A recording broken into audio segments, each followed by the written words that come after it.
बिस्मिल्लाहिर्रहमानिर्रहीम। अस्सलाम वालेकुम टू क्लास। उम्मीद है कि आप सब लोग खैरियत से होंगे। और मैंने आपसे कहा था कि आपने लेसन को अच्छे से प्रिपेयर करना है और रोज़ाना से इसको लिख के देखना है आपने।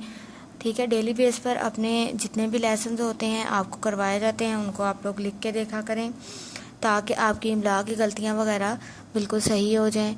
ठीक है, तो हम लोगों ने क्या किया था, मज़मून स्टार्ट किए थे अपने। तो मज़मून बेटा आप लोगों ने मेरा घर हाफ करके मैंने आपको लास्ट 2 लेक्चर्स में इसको पढ़ाया था। मेरा घर आज मैं आपको इसको कंप्लीट पढ़ाऊंगी।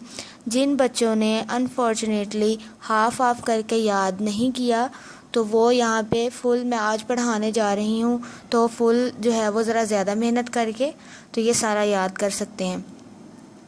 ठीक है बेटा, अगर आपने 2 लेक्चर्स में इसको याद नहीं किया, तैयार नहीं किया, आज मैं इसको रिवाइज़ करवाने जा रही हूँ आपको, फुल आपको मैं रिवाइज़ करवाऊँगी, तो आपने अब इसको अच्छे तरीके से याद कर लेना है। मज़मून स्टार्ट करती हैं जी। मज़मून है मेरा घर।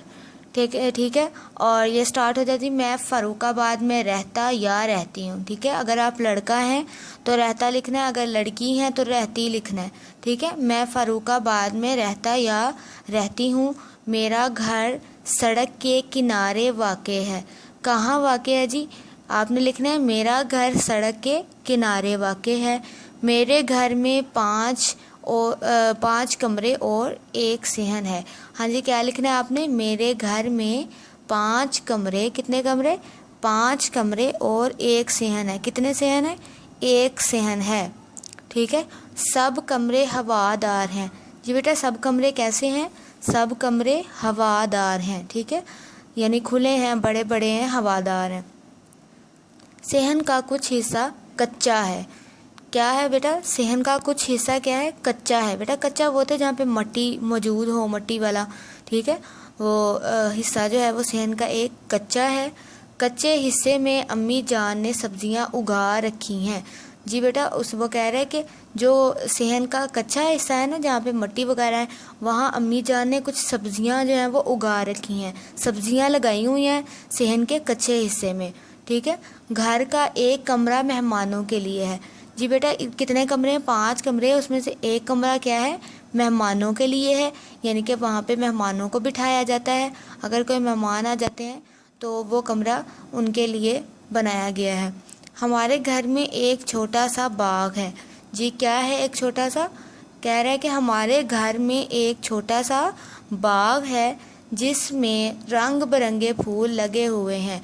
जी बेटा, आपका अगर कभी बाग में जाने का, अगर आप लोग बाग में गए हैं, आपका इत्तेफाक हुआ है जाने का, तो आपने देखा होगा कि बाग के अंदर जो है वो खूबसूरत फूल ज़रूर लगे होते हैं।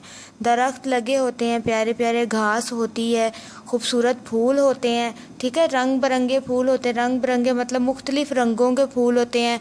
कोई लाल रंग का होता है, कोई पिंक रंग का होता है। ठीक है, इस तरह से खूबसूरत से कोई सफ़ेद रंग का होता है और उनकी खुशबुएं जो हैं वो अलग-अलग होती हैं। ठीक है, और वो खूबसूरत फूल जो हैं वही बाग को खूबसूरत बनाते हैं। ठीक है, और ख़ूबसूरत जो फूल हैं, रंग बिरंगे फूल हैं, उन्हें देखकर हमारे जो है वो हमें खुशी भी हासिल होती है और सुबह सुबह उसे देख के बंदा ताज़ा दम हो जाता है। ठीक है, इस तरह से मुझे अपना घर बहुत प्यारा है।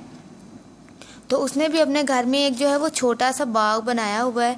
एक बाग है उसके घर में छोटा सा, वहाँ उसने पौधे लगाए हैं, रंग बिरंगे फूल लगाए हुए हैं। ठीक है, और वो कह रहा है कि मुझे अपना घर बहुत प्यारा है। यहाँ से यहाँ तक आप लोगों का फुल जो है मज़मून मैंने आपको आज पढ़ाया है। ठीक है, आप लोगों ने इसको अगर तैयार नहीं किया तो तैयार कर लें, जिसने लिखा नहीं है वो लिख लें। ठीक है, कॉपीज़ पे राइट कर लें और राइटिंग को फॉलो किया करें, अच्छी अच्छी राइटिंग को फॉलो किया करें। ठीक है, ताकि आप लोगों का काम भी नीट हो जाए। चलें जी, अल्लाह हाफिज़।